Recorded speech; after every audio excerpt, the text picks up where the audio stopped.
You are welcome once again. Yes, Majority Leader, you may take the floor now.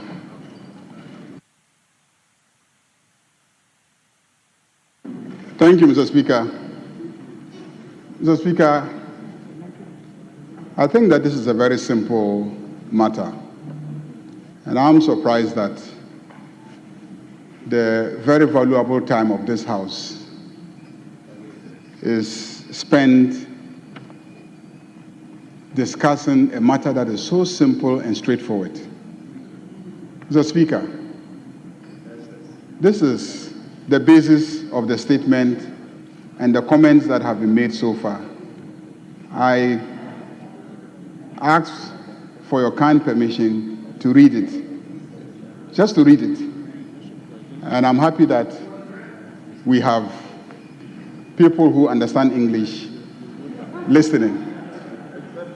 Mr. Speaker, listen carefully.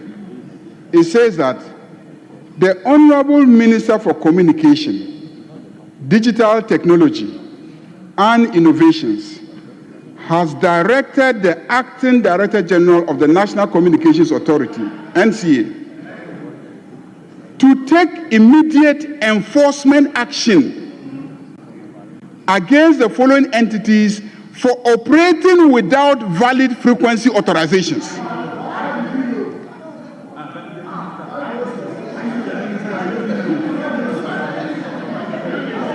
Mr. Speaker, Mr. Speaker, Mr. Speaker, Mr. Speaker, directing the Acting Director General of an agency under the Minister to take immediate enforcement action against the following entities for operating without valid frequency authorizations.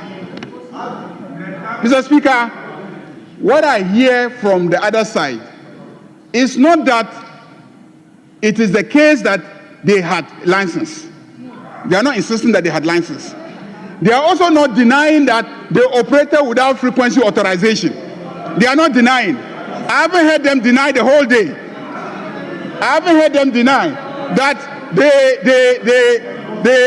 operated without appropriate frequency authorization. Mr. Speaker, I remember that one of the oaths that we swore in this House is to uphold and enforce the laws of this country. Even if the minister had not directed, I expected you honorable members of parliament, to direct any officer who is supervising radio stations that are operating without frequency authorization. You, as patriotic citizens, as lawmakers, you have made a law that says that to operate a radio station, you must have frequency authorization. You made the law.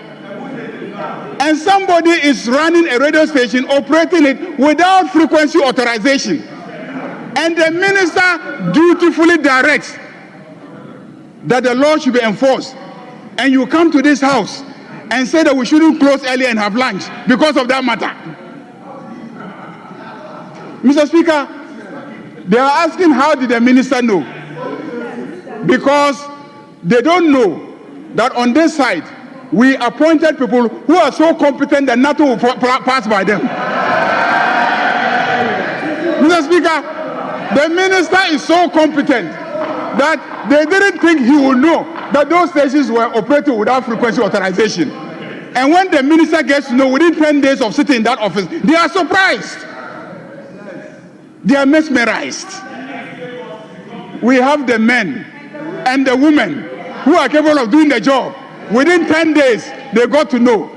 And he's enforcing the law. I don't understand why you are complaining. A minister is simply directing that enforce the law. What do you expect a minister to do? So please, I'm surprised that you will make the minister the subject of castigation, of unnecessary attacks, trying to question his competence, when all the minister is saying in this communication is that Director General enforce the law.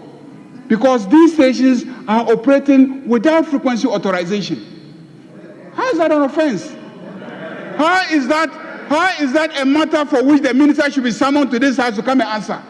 Are you trying to intimidate ministers and prevent them from doing their jobs? Is that what you're trying to do? The minister will shut down the stations today. Tomorrow he will shut them down. Tomorrow next he will shut them down. If they want, they should go for authorization. He will shut them down. He will shut them down. They should go for authorization. They should go for frequency authorization. If they have valid frequency authorizations, nobody will shut them down. Why didn't the minister shut down Joy FM? Why didn't he shut down City FM? Why hasn't he shut down all the other stations that are operating in town today? Because they have valid frequency authorizations. If you had come to this house to say that a station has valid frequency authorization and it has been shut down, then you have a case. So please, Mr. Speaker, I think that there's no basis for inviting the minister to come to this house. The minister has done no wrong. As the statement indicates, they had no frequency authorization, so they were operating illegally, and it's the duty of the minister to enforce the law. And he has done that. Thank you very much, Mr. Speaker.